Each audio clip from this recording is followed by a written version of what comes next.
Conocido mundialmente por su participación en Yes, y lo hizo con su nueva banda y nuevo trabajo discográfico.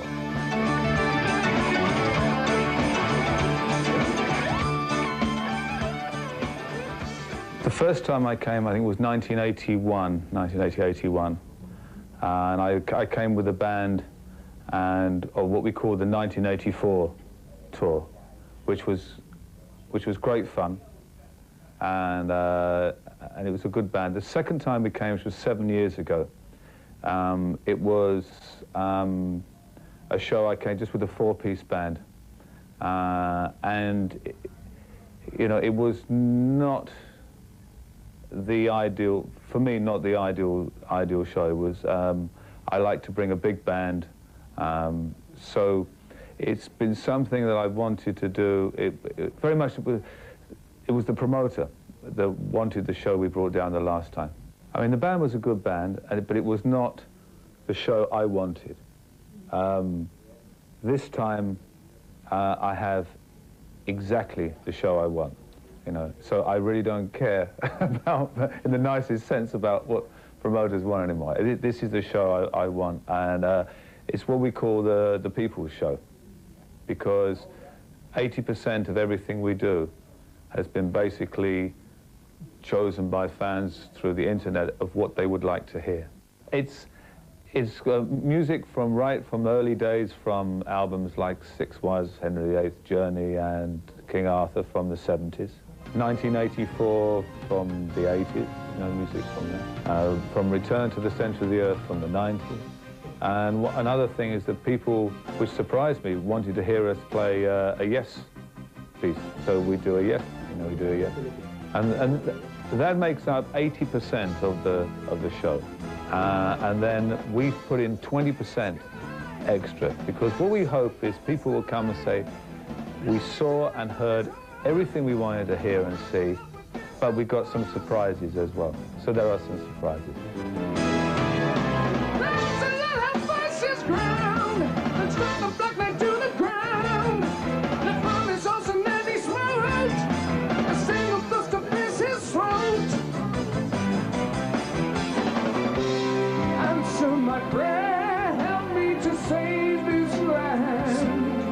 And it's a young band, except for my drummer, who is the same age as me. He is another very old man.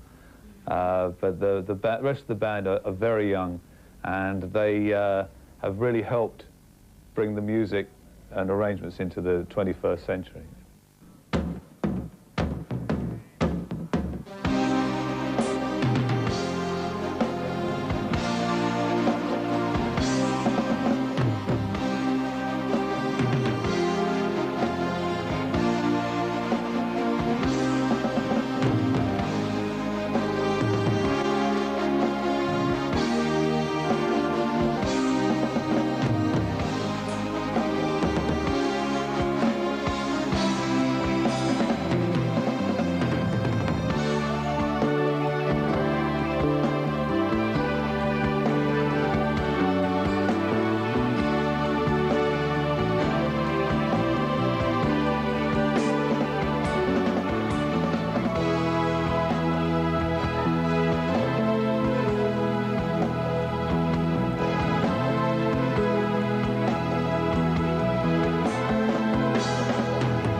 Well, I started, it's a bit like a football team.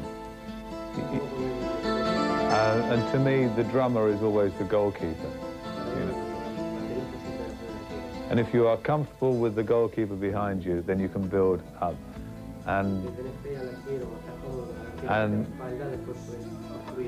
my favorite drummer has always been Tony Fernandez. For over 25 years. So I wanted to get Tony. And so once I got Tony, I could start building forward. I needed, because there is so much keyboard work, I needed another keyboard player as well. And not because he's my son, but at the moment in Europe, Adam is considered to be the best young keyboard player there is. I mean, it's fortunate that he's my son, but I mean, so obviously he was a major choice. Singer, I wanted, because we're doing such a wide range of music, it was important that I had a singer who could handle all of that music. Because you're asking him to sing music that Shaka Khan has sung, Ozzy Osbourne has sung, Trevor Redman, you know, he has to be able to cover a wide amount.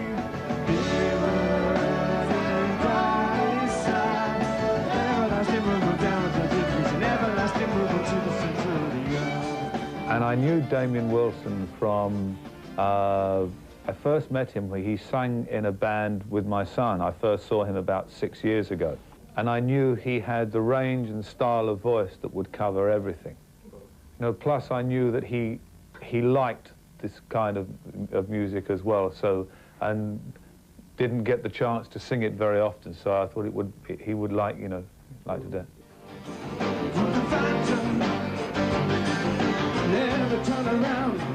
I then asked Adam, my son, I said, I need a great young guitar player, and I need a great young bass player.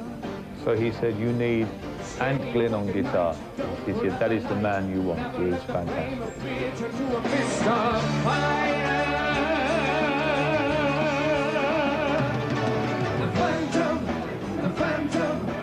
So we got him, that was fantastic. Now the bass guitar is interesting because the man that Adam said you should have was a man called Steve Davis. Adam recomendó una persona llamada Steve Davis. Who is fabulous, fantastic bass player. Excelente, fabuloso. And Adam spoke to him and he said, I'd love to do it, but he said, I have to tell you, there is one man in England who is probably the most fantastic bass player about at the moment, who loves Rick Wakeman and Yes, knows everything there is to know, and he is the man for the job. He is the only man for the job. And his name was Lee Pomeroy. So when Adam said to me, at the first rehearsals before we did some English festivals, Adam said to me, I said, is Steve Davis doing the bass? He said, no, this guy Lee Pomeroy. I said, have you heard him play? And Adam said, no. I said, you mean we've got some big festivals in England with like 18,000, 20,000 people, and I'm going to have a bass player that nobody has heard play?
So we came to the first rehearsal, which was back in May, I think June or whatever.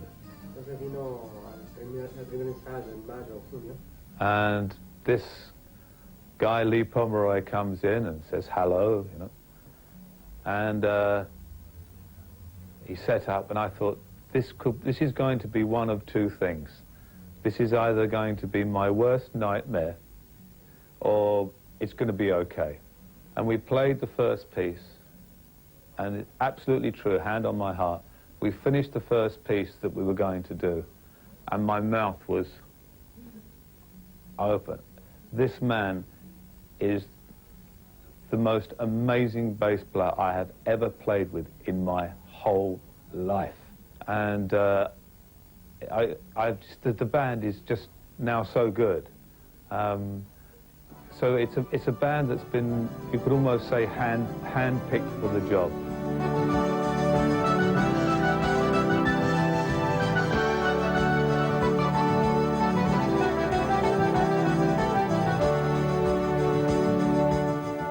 You have the best team.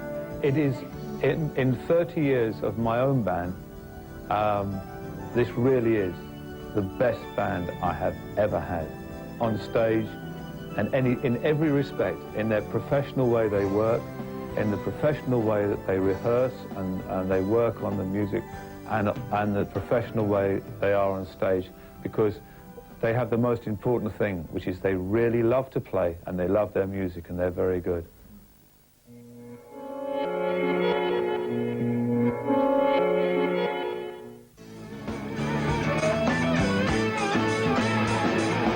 Strap yourself in as tight as you can. I've no reason to scare you. It's all part of your fantasy, right? I mean, when we played Chile, I mean, I've never felt like this before. I actually wanted to walk off the stage and watch them, you know, because they're that good.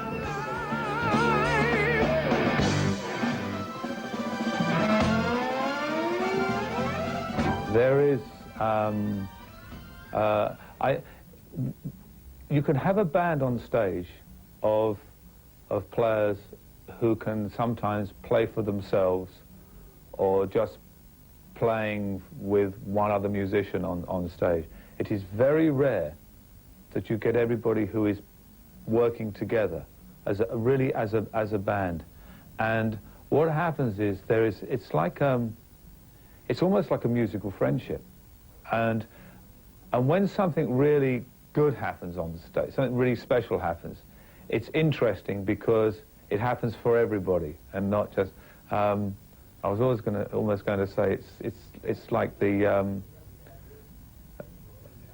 perfection in making love, because everybody arrives at the same place at the same time. I mean, it really is. It's quite remarkable. When you can come off stage and you just really, everybody wants to hug everybody else at the same time. It is a wonderful feeling. And it's very rare you get a whole band where that feeling is there. Very rare. What is even more amazing, for two of the band, at least half the music they are playing, I wrote before they were even born.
It's not been performed live anyway. We do 3 of the pieces in this show, but I want to do the... I desperately want to do the show with the orchestra and choir. I don't think it will ever be possible to get all of the 6 singers at the same time and Patrick Stewart to narrate. I don't think that is ever going to be geographically or possible. I think at best we may get 1 or 2 or 2 or 3, but that wouldn't stop the whole performance being done, and I would love to do it. There have been 3 orchestras already that have offered their services that really want to do it. That's a German orchestra, Berlin Symphony Orchestra, the London Symphony Orchestra, and amazingly enough the orchestra in Sao Paulo is the one that have made contacts that would like to do it.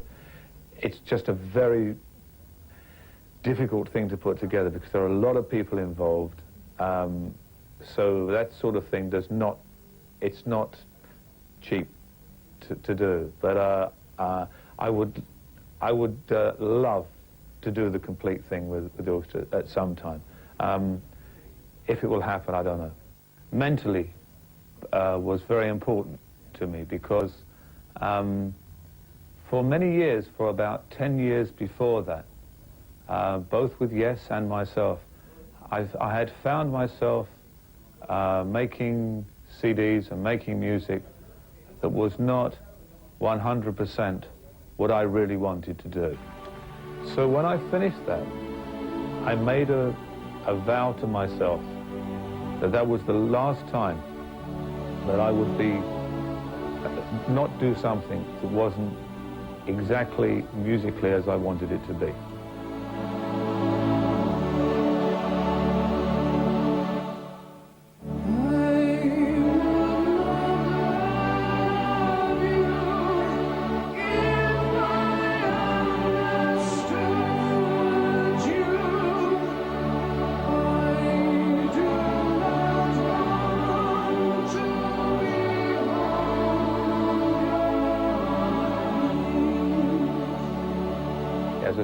Since then, I've done the 2 small classical which I wanted to do, exactly as I wanted to do them, in a classical studio with a classical game, exactly as I wanted.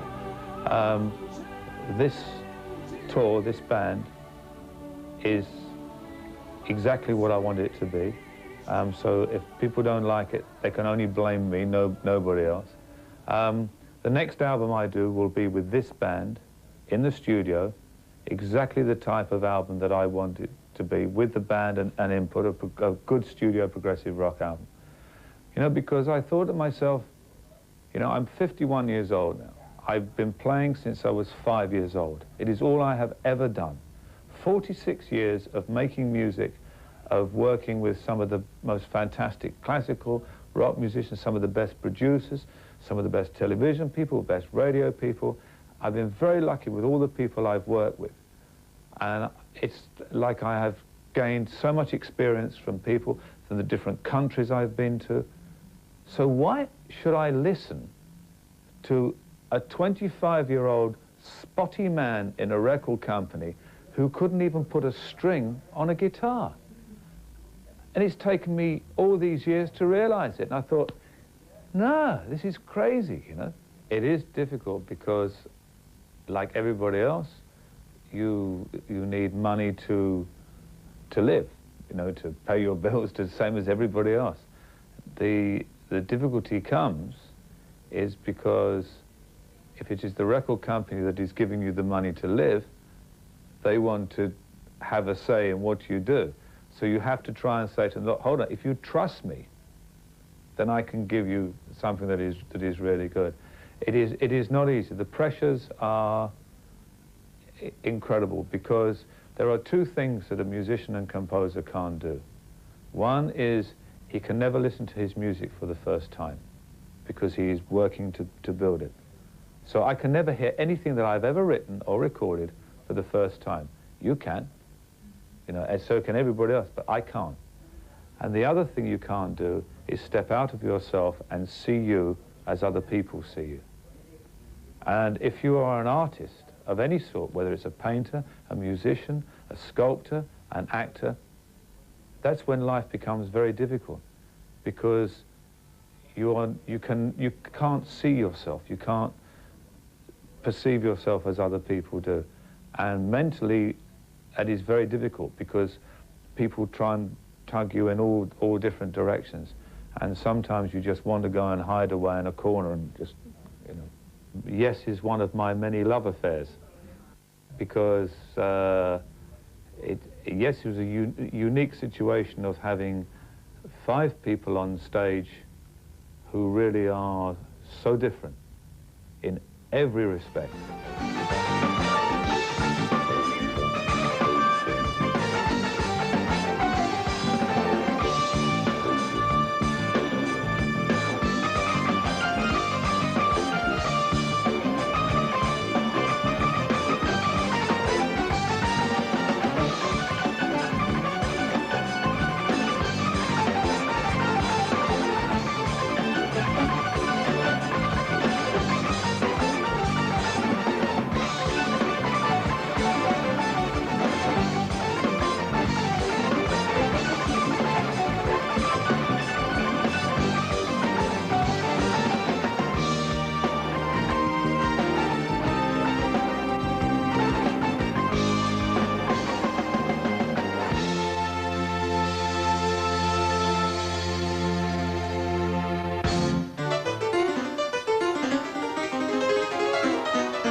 My first piano lesson when I was 5, and it was very funny because my piano teacher, my original piano teacher, who is dead now, she was a lovely lady.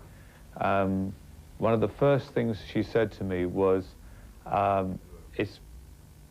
music is not just for you. Music is for other people. And if you have a gift of music, then it is a gift to share. Therefore, whilst you must enjoy the music you make for yourself and play, it is important that other people can get pleasure as well. Therefore, she said it is important to play in front of people. So about 3 weeks after my first lessons, she had a little concert at her house for all of her pupils. I was the youngest pupil, so I had to play first. And I walked into the room, about this size, and about 50 parents sitting there. And I looked, and I sat down, and I was quite nervous, and I sat down at the piano, and I played my little piece, very little, only last 20 seconds, and finished my little piece, and all the people went, and I was 5, and I thought, I like this. I like this. And I went home, and for a long time, I wouldn't even practice unless there were people sitting in the room. And from that day on, I have just loved playing in front of people.